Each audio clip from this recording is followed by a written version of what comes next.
Bien, conversaremos con Patricia Valenzuela. Ella es la presidenta de la Sociedad Venezolana de Infectología. Patricia nos ha acompañado en otras ocasiones y siempre hay esa sombra, Patricia. Siempre hay ese temor, siempre se generan una serie de dudas, aparecen nuevas infecciones, en fin. Ahora está el tema, otra vez, que no es novedoso, pero está otra vez el tema de la viruela del mono y otras, bueno, patologías que están de por medio y hay temor en ese sentido. Ahora, visto con la óptica de la Sociedad Venezolana de Infectología, ¿cómo ven ustedes las cosas? ¿Pueden llegar o no pueden llegar a nuestro país? Bienvenida como siempre. Gracias, buenos días y muchísimas gracias por la invitación. Bueno, ciertamente ya tuvimos casos confirmados de Mpox. Sabemos que Mpox o Mpox es el nombre de viruela símica. Entonces las infecciones por este virus ya fueron identificadas y confirmados 12 casos en el 2022, que fue el primer brote multipaís que la Organización Mundial de la Salud en ese momento también la clasificó como una emergencia de salud pública de interés internacional. Ya ahorita pues hubo un incremento de casos, eso fue julio, agosto de 2022, sí, después se mantuvo un descenso hasta abril, mayo de 2023 y se quita la declaración, la clasificación, y ahora nuevamente con este nuevo brote que, bueno, se ha extendido, ha salido de lo que es la cuenca del Congo. Se transmite un poco más efectivamente y además está afectando niños, o sea, menores de edad. Y eso es una de las cosas que llama mucho la atención, que está en estudio y está en otros países de África. Y hay casos sospechosos en Europa, ¿ok? Sí, fíjate, un poquito para orientarnos y un poquito para recordar de lo que había ya registrado en el pasado. ¿Cuál es el origen de todo esto y cómo comienza entonces a darse cuenta la comunidad internacional de la situación y las iniciativas comienzan a tomarse? Bueno, fíjate, primero la infección por Mpox es una zoonosis, es decir, se transmite de animales al ser humano.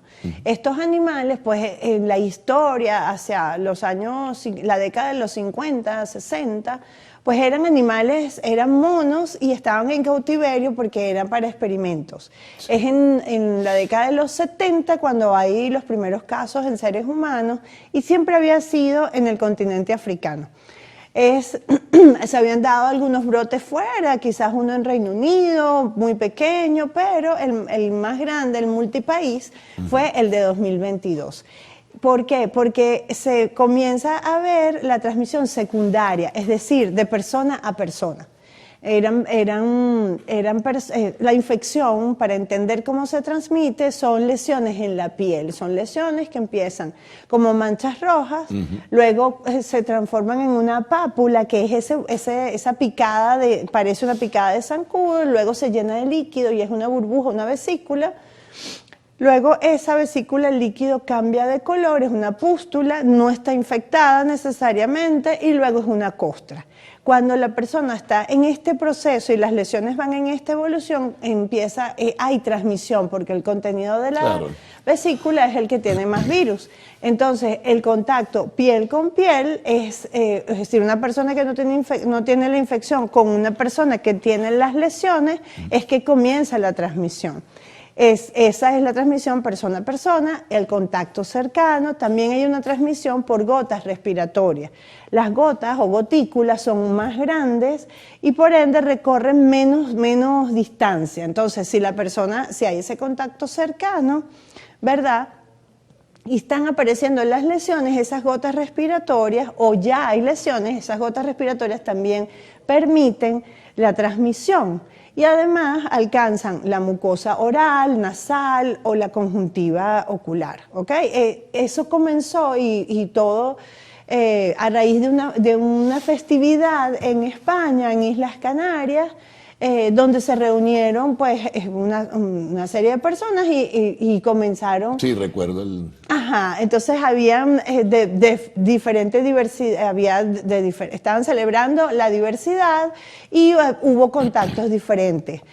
Esa celebración es internacional, entonces habían personas de diferentes partes del mundo. Posteriormente también se sumaron unos casos de usuarios de baños de sauna en España y pasaba lo mismo. Era ese contacto cercano, ese contacto íntimo que puede existir, por ejemplo, en las relaciones sexuales o cuando alguien está enfermo y su cuidador se acerca a esa persona y tiene lesiones y no lo hace con las precauciones que corresponden. Ahora, la Organización Mundial de la Salud y, por supuesto, la comunidad internacional se puso en alerta Sí. y ha desarrollado vacunas en ese sentido. Sí. La reciente advertencia que hizo la Organización Mundial de la Salud pues coloca a todos en posición de alerta. Están todos los países, Patricia, en capacidad de tener las vacunas para poder enfrentar una situación si ocurriera en este caso. Bueno, fíjate, la recomendación de la Organización Mundial de la Salud no es vacunación masiva o vacunación a la población general. Claro, no es el COVID. Exacto, las recomendaciones de y se hace la declaración de emergencia, porque es lo que te digo, hay un aumento de la transmisión, hay un aumento de casos, se sale la cuenca del Congo donde es endémica y está afectando a menores de edad. Entonces es hacer un llamado a los Estados miembros de la Organización Mundial de la Salud para que exista la sospecha clínica en todas las personas del equipo de salud, se haga diagnóstico y se haga aislamiento, detección de contactos y el abordaje terapéutico. ¿En qué países ha aparecido en esta nueva etapa? En esta nueva etapa, bueno, todos africanos, entonces del Congo, entonces Sudán, se habló en algún momento en Nigeria, en Kenia, pero además había un caso sospechoso en Suecia, que estaban por confirmar y estaban pendientes en ese sentido. Y las vacunas están, sí, para estas poblaciones que están expuestas porque tienen indicación posexposición y para aquellas poblaciones claves que tienen alguna condición que debilita su sistema inmunológico. Pero no hay indicación o no hay recomendación todavía para la población general. Bueno, vamos a hacer una pausa, Patricia. Vamos a regresar enseguida para seguir conversando contigo. Estamos con Patricia Valenzuela, presidenta de la Sociedad Venezolana de Infectología.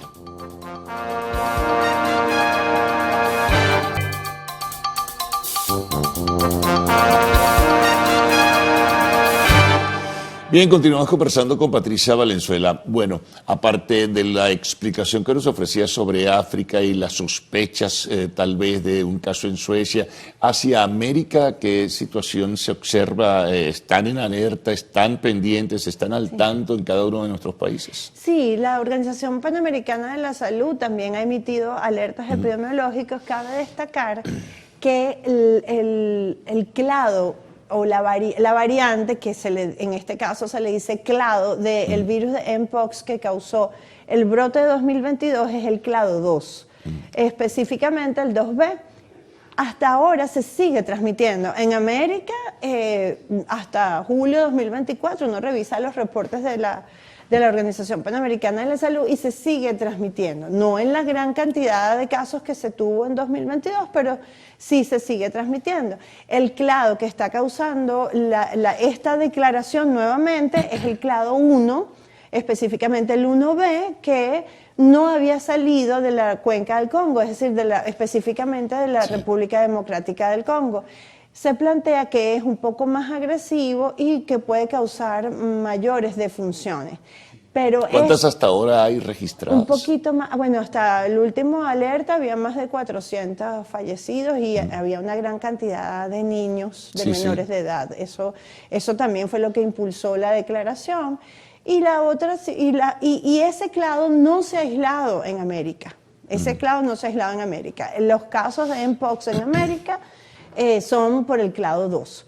Y por eso se insiste en hacer diagnóstico y la vigilancia genómica, porque si hay un caso sospechoso, se hace el diagnóstico con PCR, pero hay que llegar incluso se recomienda hasta la secuenciación para saber ante cuál clado estamos presentes. Ahora, Patricia, la autoridad sanitaria venezolana está al tanto de esta situación, por supuesto. Sí, de hecho el Ministerio de Salud hizo público un documento donde está el protocolo de atención y de vigilancia epidemiológica de casos sospechosos o confirmados de Mpox. Entonces, sí, llegó a la Sociedad Venezolana de Infectología, también a la academia.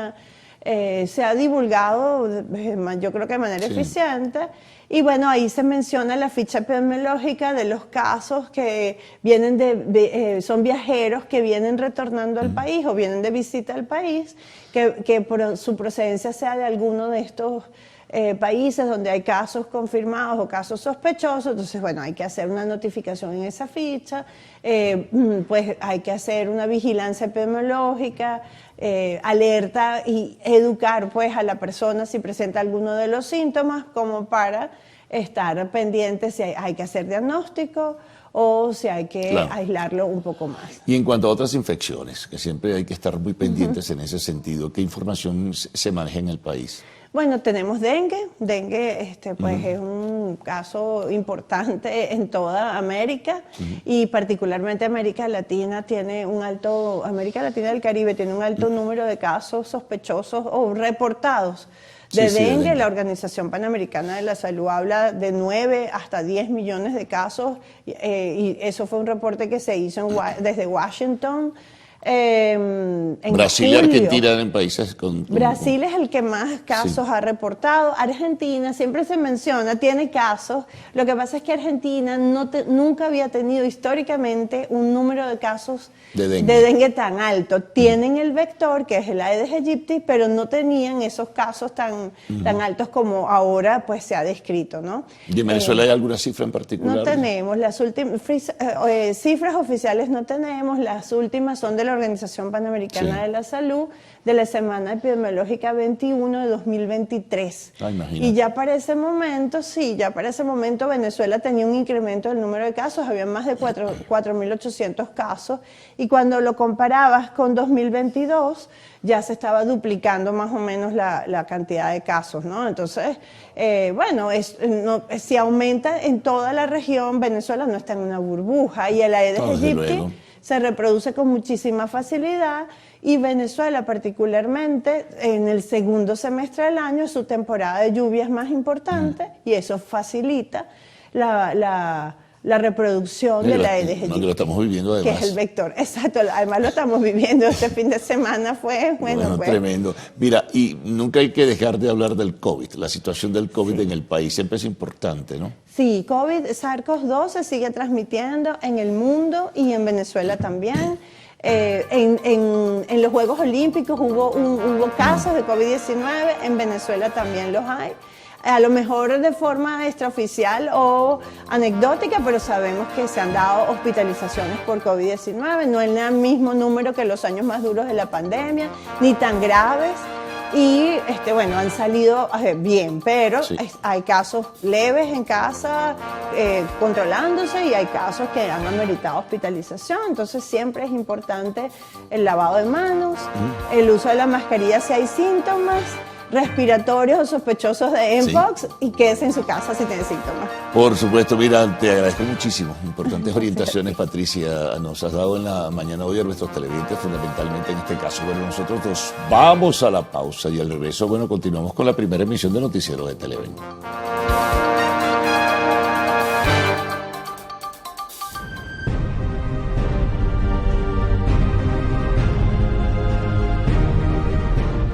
Hola. Bienvenidos a tu programa Relatos de Independencia. Te habla Inocencio Figueroa y hoy les quiero narrar la firme respuesta de Bolívar ante la enfermedad. Triunfar. En distintos episodios he narrado la firme respuesta de Bolívar ante la adversidad.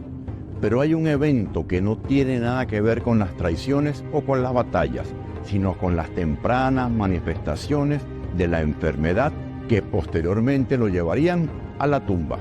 A pesar de la grandeza de su espíritu, su cuerpo no sería ajeno a los rigores de la cabalgata por todo el continente en búsqueda de la libertad.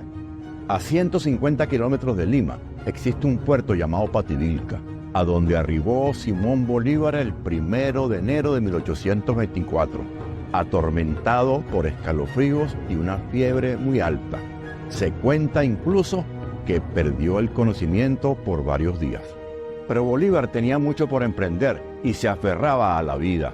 Las fiebres altas le duraron por 7 días, dejándolo débil y postrado, incapaz de valerse por sí mismo. Por esos días le visitó quien posteriormente sería presidente de Colombia, Joaquín Mosqueda, quien dejó testimonio escrito de lo siguiente: encontré al Libertador tan flaco y extenuado que tuve que hacer un gran esfuerzo para no verter mis lágrimas delante de él. Sus piernas descarnadas y un semblante cadavérico, sentado en una banqueta con un pañuelo atado a la cabeza. La escena no podía ser más dantesca, ante lo cual le pregunté: ¿y qué piensa usted hacer ahora? Y avivando sus ojos huecos y con tono de voz de quien no quiere morir, me contestó: triunfar, triunfar y triunfar. Bolívar fue un hombre preclaro, de esos que nacen para trascender y se rompe el molde. Nunca se rindió hasta lograr su hazaña. Solo la muerte le arrancó físicamente de nosotros, pero su legado sigue vigente. Venezuela, las venezolanas y venezolanos, ante las adversidades, debemos seguir su receta para triunfar: optimismo, constancia, lealtad, soberanía e independencia.